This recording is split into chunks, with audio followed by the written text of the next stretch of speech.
Welcome to It Comes In Pints, a Seattle Study Club podcast where we will explore a myriad of topics: clinical, health and well-being, psychological, education, business, and much more.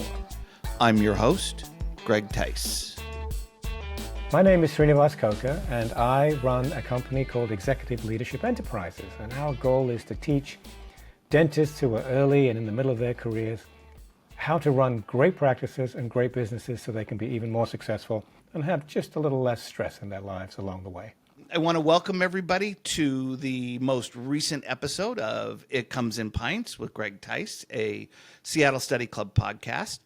I am thrilled today to be joined by Dr. Koka. Dr. Koka, the intention behind It Comes In Pints is that you and I are just sitting in a pub, even though we're not, having a drink together, and it's the conversation that surrounds those beverages.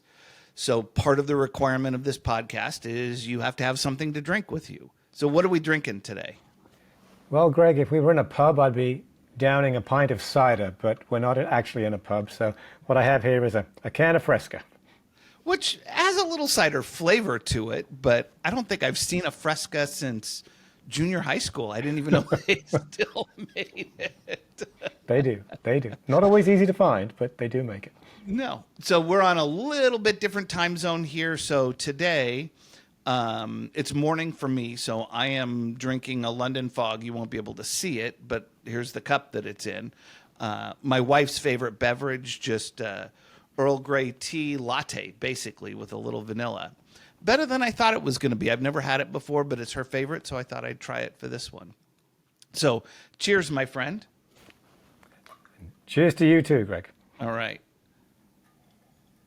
So let's start here. For our audience, I know you've been to Symposium a couple of times. You've presented at Director's Session when we were talking earlier. I believe it was Santa Fe, which was a great program. I loved that one. Just give the audience here a quick overview of your story. Who is Sree Koka? Well, I was born in England. I'm one of 16 dentists in the family. My dad was a dentist, my mom's dad, my sister, the closest. I emigrated to the US when I was 19, and I've had all of my university and career years here in the US, except for one where I was back in Europe. But I've spent time in different roles. I've been very lucky to have different kinds of opportunities in dentistry. I've run my own practice for 7 years. I've been in the hospital dentistry situation at the Mayo Clinic. I've been in academics at smaller universities like the University of Nebraska Dental School, as well as big ones like UCLA. And most recently, I was a dean of a dental school at the University of Mississippi. So I've been lucky to have all those different roles. I've had some other roles too in organized dentistry through professional organizations, and yeah, I've been very lucky to do what I've done so far. Which is fantastic, but let's not be quite so humble. You have 5, if I count correctly, graduate degrees? That is correct. I have a dental degree. I have a master's in prosthodontics. Both of those are from Michigan. I have a PhD in oral biology from Nebraska. I have a master's in applied sciences focusing on population health management from Johns Hopkins, and I have an MBA from MIT. So yes. So you're like 100 and something years old at this point? I love learning. It keeps me young. And to be honest, I'm not the best learner unless I have some structure around me, like a curriculum, and somebody has an exam coming up that makes me learn and study. So I need that kind of pressure, really, to actually learn. But I love it while I'm in the program too. Yeah. Yeah, sort of a targeted end goal. So what I won't hold against you are the 2 degrees from Michigan, even though I hate that school. So I just lost a bunch of listeners that went to Michigan, but going to Notre Dame, I can't like Michigan. It's not not what it's about. So, all right. So now that we've put you up on a pedestal, you are actually the opening keynote speaker at the Seattle Study Club Symposium this year, January 2026 in Scottsdale, Arizona at the JW Marriott. Your presentation is entitled A Conversation with Yourself. Basically, questions I've been avoiding. That's a powerful way to open a meeting. Talk to me a little bit about what really is this presentation? What can I expect from this? Greg, I think from all the experiences I've had, I've taught a lot of dental students and residents and spent a lot of time with colleagues from the profession at different stages of their career. And a very common theme for all of them is, I get good at the dentistry. I can do that well. I mean, I'm a prosthodontist. I can fix teeth.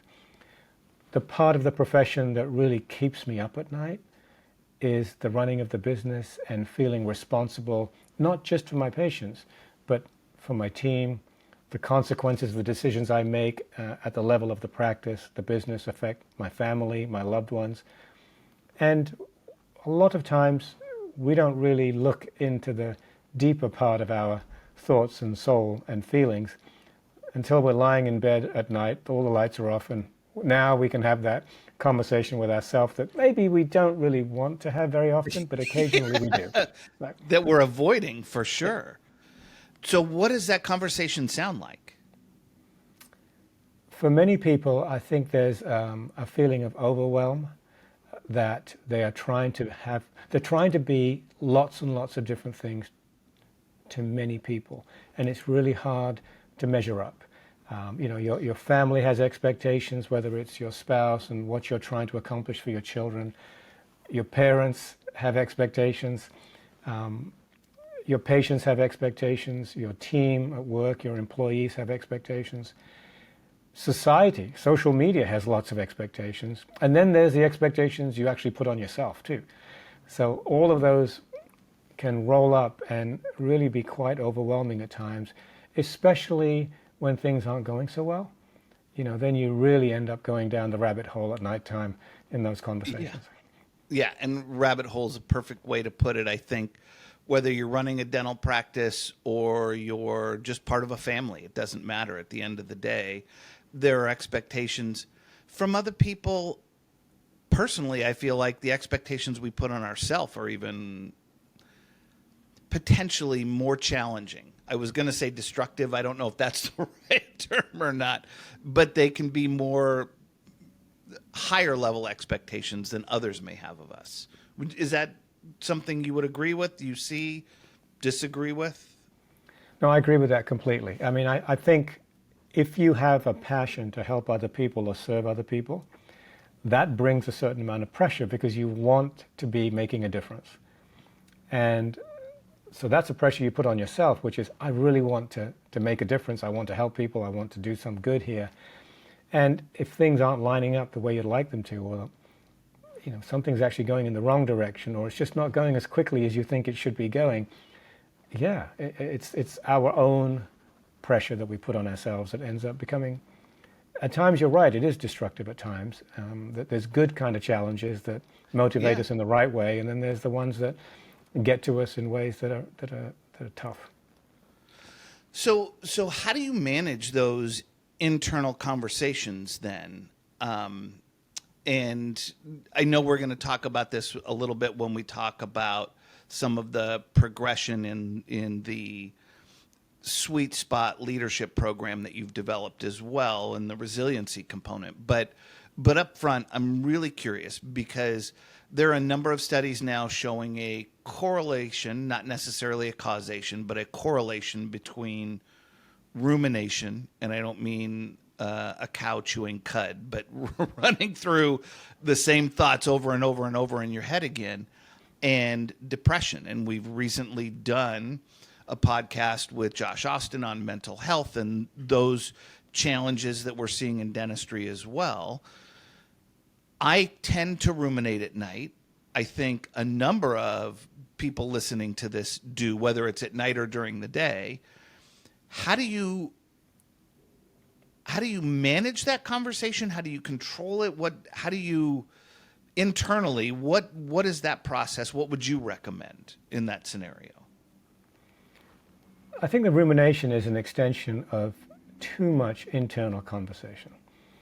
So if you can have a healthy amount of internal conversation, that's really, really good. So the answer to me is being able to externalize it in ways that are safe for you. Okay. And so, do you have a mentor? Do you have a close friend? Is one way of doing it, which is an interpersonal reaction.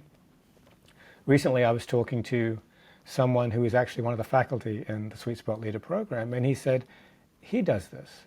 And the way he gets around it, which is a really neat little tactic, is at night he will actually write out a worry list.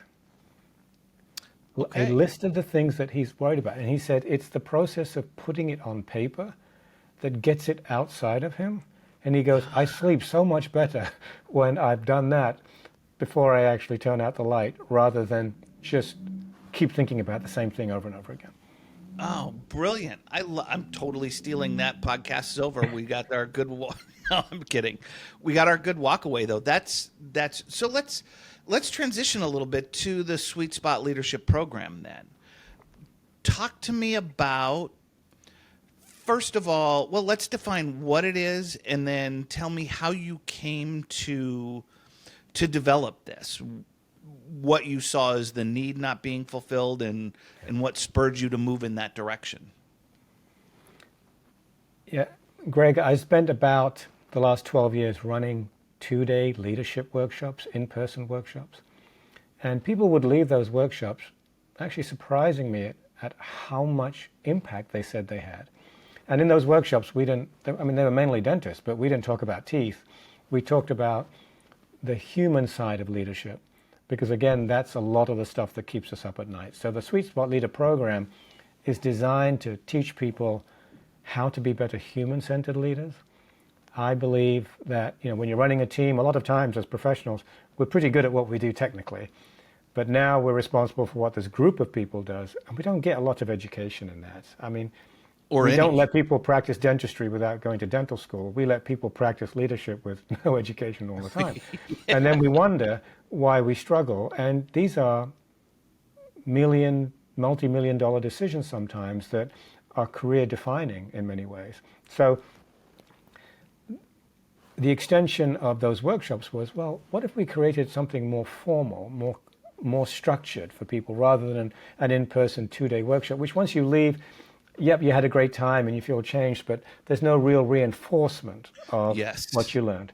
Yep. And actually create a curriculum that has some breadth and depth for it, but we've targeted it really for those early and mid-career dentists who, really want to become better leaders. They can listen to the podcasts like this, they can read the books. They're not in a position to go do an MBA, but they want to be better because they know that a lot of their business success isn't going to come from necessarily just getting the latest technology. That will help in certain ways. It will actually come from the business side, on the team building side, run better. And we're all struggling today to find good employees, to keep good employees. That's just one part of the challenge of running a business, right? But there are skills that you can learn to do that. So that's kind of a little bit of a snippet of what the program is about. Well, and there's I think a brilliant component to that design, right? When you talk about the 2-day course that you were running, people will walk out of there all fired up, but long term, there are probably only a few changes they're making in their habitual behavior.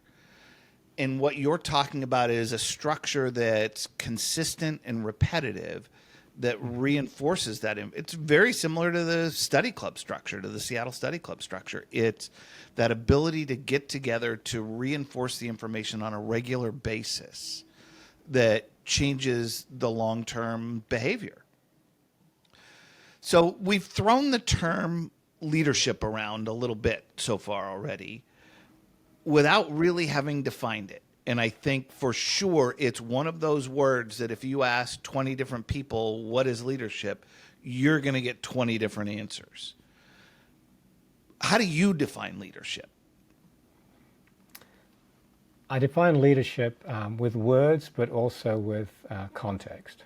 So the way I define it with words is it's really the only systemic capability that allows a group of people to accomplish more together than they could have as individuals. So that's a very overarching definition. Now let's get a little bit into the context of that. Good.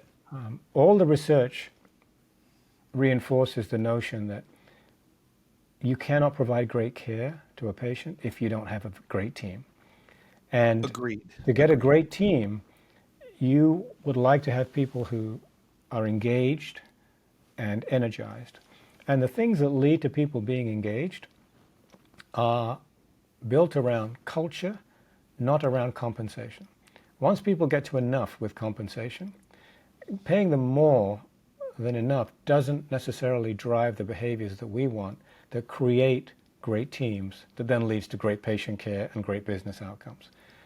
So an engaged person is more likely to be engaged based upon the workplace culture, the leadership that's shown, and very much focused on the relationship they have with their boss or their supervisor.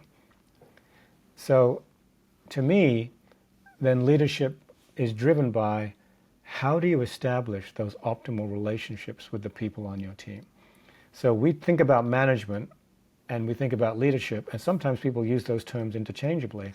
I was just think going to ask that question. Yes. Yeah, I think of management being more about systems and processes, Okay. and I'm generalizing, and I think leadership is about relationships and feelings.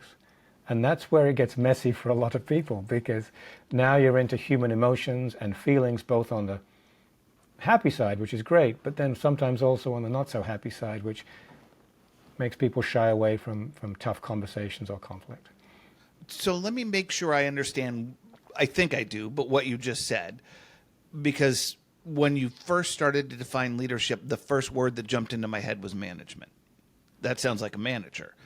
But the way you're defining it, which I really like, management is, in your words, systems and processes. So it's operationally oriented. Leadership, for lack of a better term, is people-centered. It's people-oriented. It's relationship-oriented. Yeah. Would that be accurate? That's exactly Okay. right. So if I'm a leader in a dental practice with my team, with the people around me, do we all have the same strengths and weaknesses? In other words, if I'm participating in sweet spot leadership, if I want to go through the curriculum and participate in the program, is it like, do you see a consistent set of weaknesses in leadership, let's say in particular in dentistry, or does it run the gamut? What does that look like? So in dentistry, I think we're a group of people who are technically very strong and actually technically very motivated. And being good technically is kind of, for many of us, has been it. Like if I'm a great clinician, I've reached the pinnacle. Right. Running a business, on the other hand, is a different set of skills. If you're a good clinician or a good teacher or a good researcher in dentistry, it doesn't have any correlation with whether you're going to be a good leader, because they're different leadership skills. Right. And you need, just like in dentistry, we learn the basics in dental school, and then in our careers we can kind of focus if we want to be more on the aesthetic side or more on the implant side, for example, right? It's the same with leadership. Once you get the basics down, you can start customizing your style and your practice based upon what you think your strengths and your passions are. So there's many ways to lead. There's not just one way to lead. And so each of us does have strengths and weaknesses, but each of us needs to work on making sure that we have a baseline level of competence, and then sort of look for the areas of excellence where we're really passionate about those areas. Okay. So from the leadership standpoint then, and again, when I think about it, I do think about a dental practice. That's been what we've been involved in for the last 30 years. We all get busy, whether you're the office manager, whether you're leading the hygiene department, the front, right, and everybody in a practice in one way, shape, or form is a leader, of course. But when I think about the clinician in particular, get busy, right? And it's not just, I mean, it comes back a little bit to what we talked about at the beginning. There are all sorts of external pressures from family, from patients, from vendors, from study club, from all sorts of different places. How do you stay present and engaged as a leader? Like, again, if I tie it back to it's about relationships and people, to me anyway, part of that's being engaged, being present with those individuals. What's the balance there between being efficient and being present? Well, the assumption there is to be efficient means you're efficient clinically. And I would argue that if you're not also efficient from a leadership perspective, your clinical efficiency actually will be compromised. Okay. So I don't think you can think of them as separate things. Just like we set aside time in our schedule to see patients, we have to think of leadership as part of our job and actually set aside intentional time for it and not think of it as, well, I'm too busy to do it. I don't think you have a choice if you want to be excellent and successful at running a great dental practice. It's part of the job. I love that. You've got to build it into the schedule. There's an intentional component to it. It's not when you feel like it. It's not, oh, I'm in a good mood today, so I'm going to be engaged with people. It's got to become a part of the routine. That's right. It's got to be as much a part of your week and your day as the dentistry itself. Yeah. Okay, great. So let's come back to sweet spot leadership because I'm really excited about what you're building here, but I want you to walk us through the progression of leadership training as you see it. And I know there are X courses, and we don't have to get into the specifics of every course, but my understanding is the progression goes something along the lines of the leader the world needs. There's legendary team development, communication, resilience, self-improvement. So there's some great structure, but walk me through some of these and why that progression. In the market survey research we did, Greg, we learned from people that some of the things that are keeping them up at night in these conversations are that they feel alone, number one. Number two, they don't feel like they know what they're doing in terms of how to be a good leader. So they don't feel competent in it. And then the third thing that really follows from feeling alone and not feeling competent is that they don't feel very confident. And it is really hard to be an effective leader if you don't come across as confident to your team. Just like actually your patients wouldn't be very impressed if you didn't come across as a confident clinician. Right. Same problem, right? So what we tried to do in this program was build in the right breadth and depth of content for that first or second time early mid-career leader so they could learn the fundamentals. And from looking at the leadership literature and our own experience teaching in it and our own educational experiences as students, we developed a 1-year-long program that has an online component to give you the competence and give you the foundational skills, and then supplement that with in-person live experiences so you can take that material, reflect on it more, actually begin to apply it, discuss it, role play, action learn during the in-person experiences. So the 5 courses, one sort of an overarching view of leadership and how you can be the leader the world needs. And then the others are about the culture of a great team, how to be a better communicator, how to get through the tough times as a leader, because we're all going to have them. And then what I would think about as almost like everyday leadership. How do you get yourself ready every day to get up and go in and be this clinician that you're supposed to be, but also be the leader you're supposed to be for your team around you? So let's start with that last one. How do you get yourself in a position to get up every day to, I don't want it to sound Pollyanna, right? But to look forward to attacking the day, to look forward to what's happening when, again, we get up and it's like, oh, here we go. So what are some tips that the audience can use or mindsets, whatever it happens to be? How do we do that? Well, there's a couple that I would talk on. One is, and it reverts back to what we mentioned earlier about feeling overwhelmed. A lot of times we feel overwhelmed because we're trying to do so many things at the same time. And in essence, we spend our day running from one crisis to another, or a mini Yeah. crisis from mini crisis, mini crisis. Yeah, And we're firemen. We're just putting out fires. yeah, and there's a tremendous amount of stress that brings. If it's for one day every now and then, that's no big deal. But when it's day after day after day, and we're trying to take care of our kids and get their homework done and get them to practice, it's a lot of stuff. So I talk about a concept which I was given years ago called the Rule of 94, which is to really think about, if you thought about all the 100 things that you're working on at any given time, 94 of them probably don't matter that much. And when we try and dilute ourselves and multitask, we end up doing nothing well, or doing very little well. And as we do very little well, it means we also feel like we're not making progress quickly because we're working on lots of things at the same time. And the research says if you just focused on A, the things that really, really mattered, and B, then put your time into those, you would get more done on the stuff that matters. And that elevates your mood. So then when you do get up in the morning, you feel like, okay, I'm actually going to work on the stuff that really does matter to me, rather than feeling like, okay, I have to work on that stuff and somehow find time to do it while I've got a million other things going on at the same time. So it's discipline, right? And we only have a certain number of hours in the day and a certain amount of energy.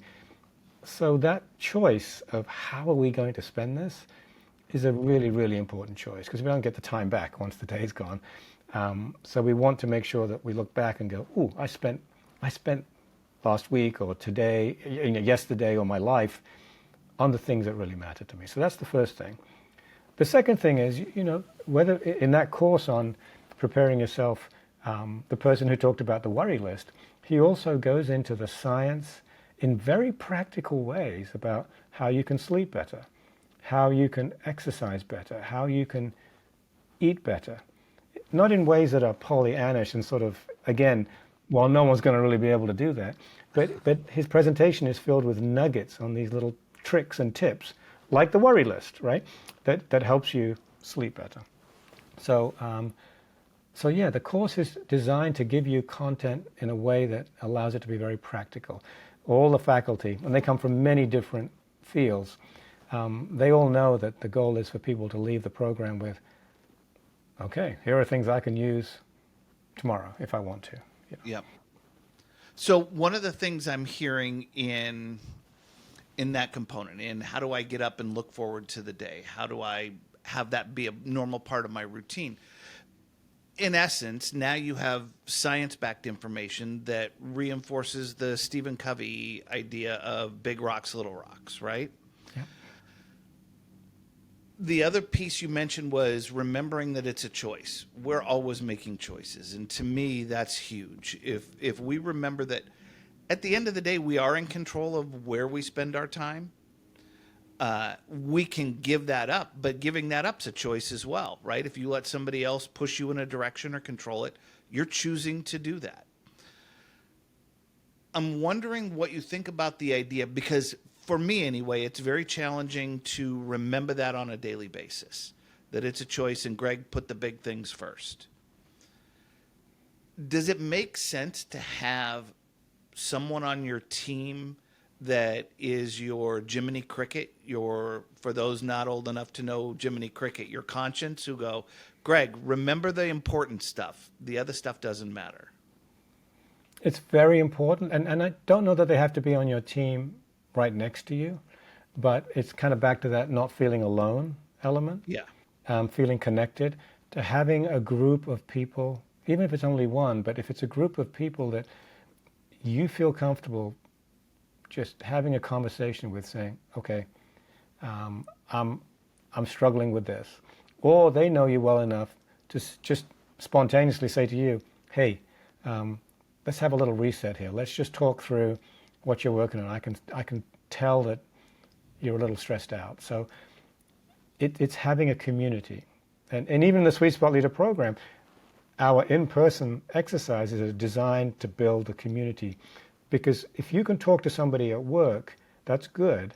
But it's a different dynamic when you're talking to somebody who is really not with you every day. You're actually more free to provide perspective Okay. Yeah. that isn't tainted by somebody else who's already living in your environment. And so people are more vulnerable as they go through our workshops and our program with each other, and this creates the community you need at a deeper level, so that you can call somebody up anytime and say, I just need to chat for a few minutes here. And that's human nature. If we have community, if you look at Maslow's hierarchy of needs, Yep. level 3 is sort of that love and intimacy of friendship, of being able to share.